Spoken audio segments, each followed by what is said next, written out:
So, quick recap on the competition on the weekend. First off, well done to everyone who did compete. There's a good bunch of guys out there and a lot of good performances put in.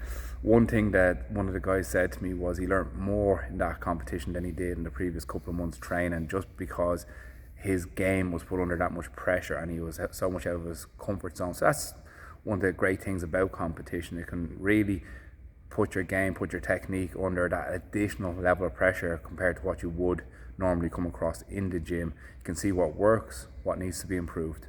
Just a few overalls I noticed, particularly in the white belt, some of the guys are taking the match to the ground, which is great, but they're doing so in a manner that they don't have control, and if anything, they're giving up position to their opponent. So what I mean by that is some people are doing throws similar to a headlock, like where they're wrapping around the head and doing a hip throw, but they get the 2 points for the throw, they land on the ground, person escapes their head, gets onto their back, they get 4 points for taking the back. They try to escape the back position, the person mounts them, they get another 4, that's 8. So you got the takedown, but he fairly quickly got 8 points off the other side of it. So not ideal. So just one to be aware of when, of course, it's hard enough to get someone onto the ground, but if you can do so in a manner where you can control them as well and land in a reasonably good position for you, top a half guard with him flattened out, top a side control, even if you got him snapped down to a front headlock or he lands in turtle and you're around to the side, all really good positions to end up in.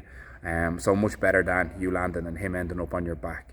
Then up to the next level, the blue belt, we had a few guys there doing quite well. Just one or two people were looking up their opponents online a lot and psyching themselves out a little bit, being like, oh, this guy's pretty good, I'd be lucky to not get tapped in the match. And you'd be thinking that is not the sort of mindset you want to be going into a competition with.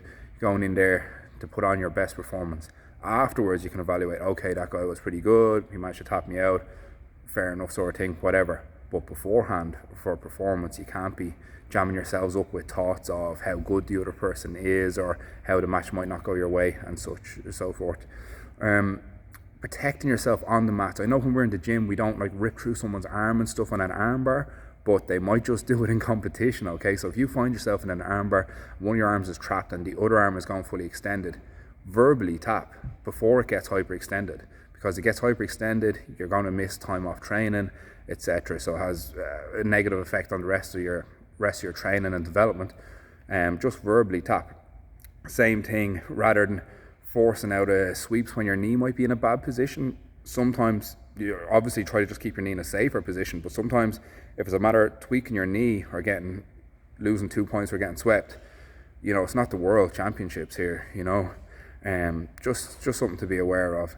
And just being, not so much a white belt, but the guys that are slightly higher belt levels, just being aware of the rule set. If you're getting taken down on the edge of the area, you can always try to make it look like you're after bouncing out of the area or whatnot, get started back up from standing in the area, as opposed to accepting the takedown and starting off in that bad position back in the middle of the area when the referee sets you. So just knowing a little bit more on the rule set, playing the game and the ring craft will benefit you. But overall, great job. Everyone who competed improved and learned something. So fair play, guys. On to the next one. We're going to have a grassroots at the end of January, and then we have the Cork International Open to start in March. So yeah, we'll recap on how the training we've done now towards the next couple of weeks towards Christmas, and then we'll start prepping for those two comps, sharpening everything up when we're back in January. Any questions, of course, anything, or before the next competition, if you have any questions, want to run out and buy me, just give me a shout. All the best.